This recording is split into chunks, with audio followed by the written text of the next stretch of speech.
तर नमस्कार, मी बाबूची मम्मी. तर माझ्या यूट्यूब ब्लॉगमध्ये तुमचं सर्वांचं अगदी मनापासून स्वागत करते.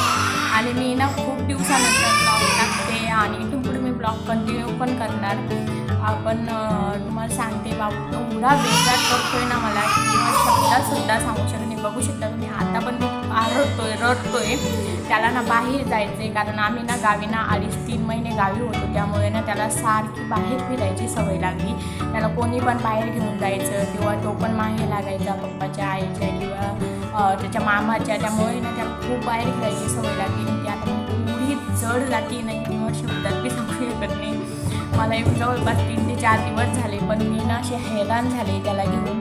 माझ्याकडून शक्यच नाही होते. आता बघूया काय होतं, कसं होतं.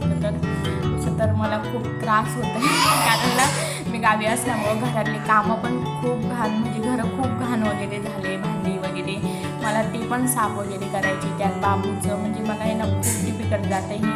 पण ठीक आहे, सध्या मला असं वाटतं की त्याच्यावर जास्त लक्ष द्यावं म्हणून, कारण त्याला एकदा ॲडजस्ट होण्यासाठी पण वेळ लागणार. कारण त्याला खूप सवय झाली होती तिकडे जास्त लोकांची, आणि इथे आम्ही दोघंच राहतो. त्यामुळे तर असं आहे. आता तो खूप रडतोय. तुम्हाला सांगते, मी फक्त आपली तुरीची डाळ लावली आणि राईस लावला आहे त्याच्यासाठी. बाकीचा स्वयंपाक तसाच आहे. बस म्हटलं एवढं करूया जेणेकरून मग तो बाहेरून आले की लगेच जेवण वगैरे करू शकतो किंवा खाऊ शकतो. आणि तुम्हाला दाखवतील, एवढा रडतोय ना, म्हणजे त्याला बाहेर जायला पण दमच नाही. नुसतं चल चल चल असं चालू आहे त्याचं. आणि आज मला हळदी कुंकाला पण जायचं आहे, त्यासाठीच मी तयार होते. बघू शकता तुम्ही, फक्त फेअर लावली आणि पावडर लावली, लिपस्टिक लावली, ती पण किंचित. आणि त्याचा आवाज ऐकून माझे कान असे नक्की होत आहे. एवढं त्याची किरकिर किरकिर चालली असते. आता तुम्हाला दाखवते मी त्याचा. रड रड बाबू.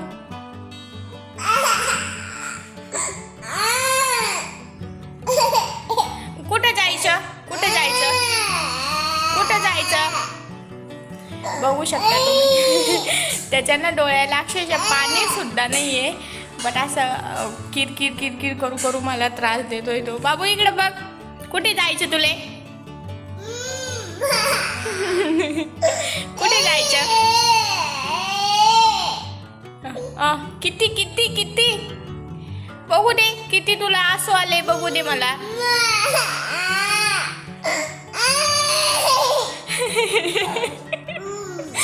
एवढी नौटंकी करायचं शिकलाय ना हा, तर तुम्ही बघू शकता किती नौटंकी करतोय. 1 तास झालाय, आता मी तयार झाले. त्यात बाबू किती रडलाय नाही, त्याचा चेहरा सांगूच राहिला तुम्हाला. खूप परेशान करायला लागलाय हा. तर आम्ही जातोय हळदी कुंकासाठी. आणि मी साडी वेअर केली, मी कशी दिसते आणि माझा बाबू कसा दिसतंय हे मला नक्की कमेंट करून सांगा. तर चला आता जाऊया आपण हळदी कुंकासाठी. बाय बाय कर बाबू, बाय बाय कर.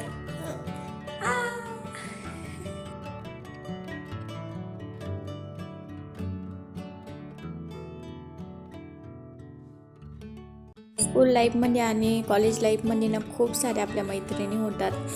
बट मॅटर करतं की लग्नानंतर आपली कोण मैत्रीण होती, कारण त्यानंतर आपल्यासोबत खूप साऱ्या वेगवेगळ्या गोष्टी घडत असतात. त्या शेअर करण्यासाठी आपल्याला कोणीतरी हक्काचं व्यक्ती लागत असतं. आणि तसंच माझ्यासोबतसुद्धा झालं. मला ना एक खूप छान अशी मैत्रीण भेटली. खरंच मला खूप चांगलं असं वाटतं. ती भेटल्यापासून ना मी अशी हॅप्पी पण राहते आणि सगळ्या गोष्टी मला शेअर पण करता येतात. आणि ती आपल्याला चांगलं वाईट आपण कोणासोबत शेअर करू तेव्हाच आपल्याला समजणार ना की चांगलं वाईट कसं असतं. म्हणून एकटं तर आपल्याला काही समजत नाही. त्यामुळं ना मला ही भेटली आणि आम्ही बेस्ट फ्रेंड. खरंच मला खूप खुशी होती. आणि असं तुम्हाला सुद्धा होत असेल ना, तुम्हाला पण नंतर एखादी छान अशी मैत्रीण भेटली का ते मला कमेंट करून नक्की सांगा. आणि ना लग्नात आपण नवरा नवरीचे 36च्या 36 गुण मिळतात का ते बघतो, पण जेव्हा आपली फ्रेंडशिप होती तेव्हा आपण गुण मिळतात का ते बघायचंच काम नाही पडत, ते आपोआप जुळतात. तसंच माझ्यासोबत झालं. आमचे गुण हे आपोआप जुळले. ती माझ्यासारखी आणि मी तिच्यासारखी. म्हणजे आम्हाला असं शेअर करायला किंवा एकदम आम्ही ना असं वाटतच नाही नवीन भेटलेलो आहे म्हणून. एकदम जुन्यासारखं बोलायचं, म्हणजे असं मस्ती वगैरे करायचं. त्यामुळे छान असं वाटतं. आता हा नेक्स्ट डेची मी तयारी करत होते, कारण हळदी कुंकू होतं माझ्याकडं आणि बाबूचं बोरनान होतं, तर त्याचीच मी तयारी करत होते. तर चला आता नेक्स्ट डे बघूया. व्हिडिओ आहे. मी आता ना घरातील सर्व कामं आवरली, किचनचं वगैरे, आणि बाबूला सुद्धा झोपी घातलं.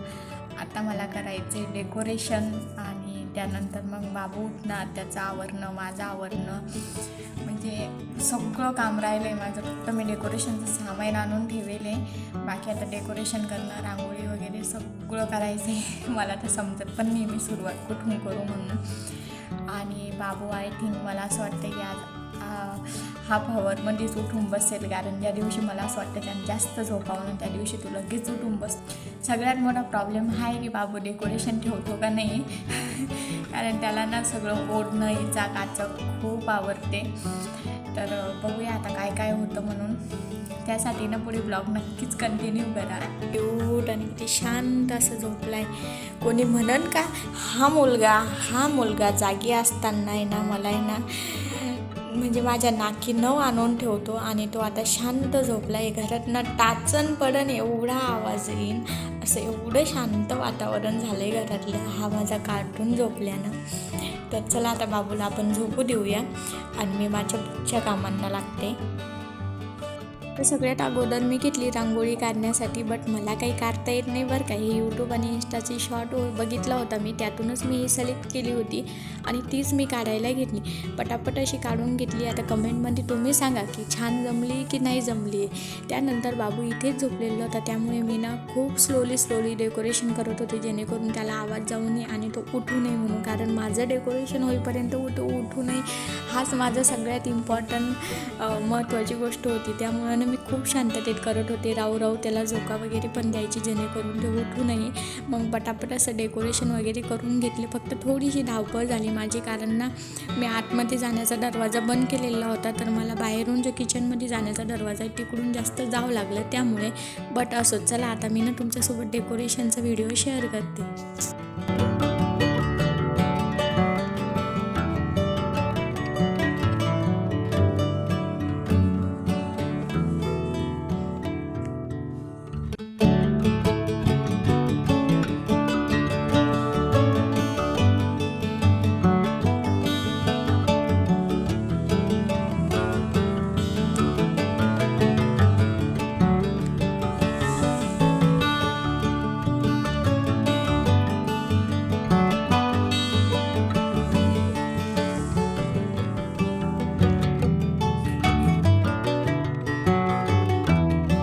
त्यांना काय झालं माहिती का, बाबूला ना ही रांगोळी बिलकुल दिसली नाही, त्यामुळे ने त्याने हिचं काही केलं नाही मोडतोड. बट मी जी बाहेर काढलेली जसा झोपातून उठला ना तसं बघा करून दिली त्याने माझी रांगोळी.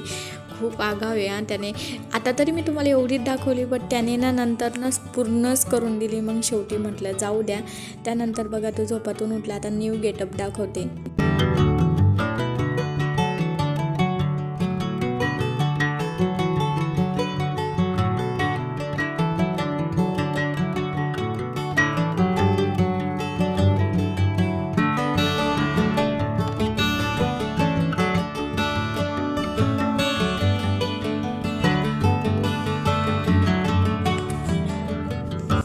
छोट्या कार्टूनचा गेटअप तसा ठेवण्यासाठी आम्हाला किती मेहनत घ्यावं लागली ना, हे फक्त आम्हालाच माहिती आहे. कारण तो सगळ्या माळी वगैरे ओढत होता आणि तुम्ही बघू शकता टोप तर त्याने काढूनच फेकला आहे. म्हणजे खूप यांना पॅम्पर करावं लागतं लेकरांना, तेव्हा ते थोडेफार फोटो आणि व्हिडिओ काढू देतात. त्यानंतर मी त्यांची ओवाळणी वगैरे करून घेतली आणि मस्त आम्ही बोलणं दोघांनी केलं. आत्याच्या पप्पाला व्हिडिओमध्ये आवडत नाही यायला म्हणून त्यांना मी स्किप केलं.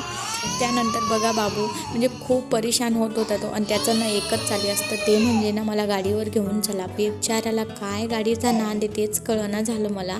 त्यानंतर मग हळदी कुंकासाठी बायका आल्या होत्या, तर मग त्या हळदी कुंकू करून घेतलं मी. आणि बाबू बघा आता खिडकीत जाऊन कसं मस्ती करत होता. खूप आगाव आहे हा. जेव्हा मला फोटो व्हिडिओ काढायचे ना तेव्हा राहायला तयार नव्हता, आणि आता बघा कसा खेळत होता तो व्हिडिओ खिडकीमध्ये जाऊन. म्हणजे कसे असतात ना लेकरं, यांच्यासाठी काय नाही करायचं. माझा अख्खा दिवस नाही, जवळपास 2 ते 3 दिवस माझं डेकोरेशन आणण्यात, त्याला ड्रेस आणण्यात, त्याचे ते हलव्याचे दागिने वगैरे सगळं आणण्यात माझे 3 ते 4 दिवस गेले. माझे घरातले कामंसुद्धा मी तसेच ठेवले, पण पहिले त्याच्या तयारी लावले. आणि आज पण सकाळी मी एवढ्या लवकर उठले आणि सकाळपासून मला दम नाही, माझा पाठ अशी दुखत होती. मी सगळं डेकोरेशन वगैरे करत होते आणि 4-5 व्हिडिओ घेण्यासाठी त्याने जे माझे नाकी नऊ आणले ना ते बघायचंच काम नाही. पण त्यानंतर एक काकून त्या आल्या होत्या तर थोडा तो असा फ्री झाला, त्याला खूप छान असं वाटलं भरपूर जण घरी आले म्हणून. तर एवढ्या व्हिडिओच्या क्लिप त्याने घेऊ दिलं. आणि जेव्हा आम्ही त्यांच्या डोक्यावर मुरमुरीन ते टाकत होतो ना, तेव्हा तो करून खात होता. खूप छान असं वाटत होतं. नंतर त्याला पण छान असं वाटलं. नंतर मग सगळ्यांनी क्लॅप केलं तर त्याला वाटलं असं माझ्यासोबत काय चाललं आहे, म्हणून तो अजून खुश होता. तर आणि मग त्यानंतर ना काकून त्या गेल्या आणि माझ्या मैत्रिणी आल्या. मग मी यांचं पण हळदी कुंकू वगैरे करून घेतलं आणि आम्ही काही फोटोच्या क्लिप वगैरे काढल्या. आणि हे बघा बाबूची मस्ती, म्हणजे एरी त्याला ना फक्त फोटो व्हिडिओ काढताना त्याला नाटकं करायची असते. आणि आता बघा कसा खेळत होता, असं वाटत बी नव्हतं की तो रडत होता म्हणून. बट असं जाऊ द्या. त्यानंतर मग हळदी कुंकू देऊन घेतलं आणि म्हटलं चला आता बाबूची ओवाळणी वगैरे करून घेऊया. तर मग आम्ही थोडेफार फोटोज वगैरे काढले, बाबूची ओवाळणी केली. आणि त्यानंतर ना आता हे आमचं बघा मी ना साडी वगैरे चेंज केली. आणि हे बघा आता आमचं लहानपणी कोणा बोरनॉन केलं नव्हतं ना, आमच्या वेळेस होतं का नाही ते पण मोठा प्रश्न आहे. पण केलं नव्हतं म्हणून आम्ही दोघींनी असं ठरवलं की आता आपण दोघी एकमेकींचं करूया, जेणेकरून आपल्याला पण वाटेल की काय वाटतं म्हणून, तसं स्पेशल फील होईल म्हणून आम्ही दोघींनी करायला घेतली. आता माहिती तुम्हीसुद्धा आमच्यासोबत हसतच असणार, आम्हीसुद्धा हसतच करत होतो. तर आजचा ब्लॉग तुम्हाला कसा वाटला हे मला नक्की कमेंट करून सांगा. आवडल्यास लाईक करा, शेअर करा, फॉलो करा.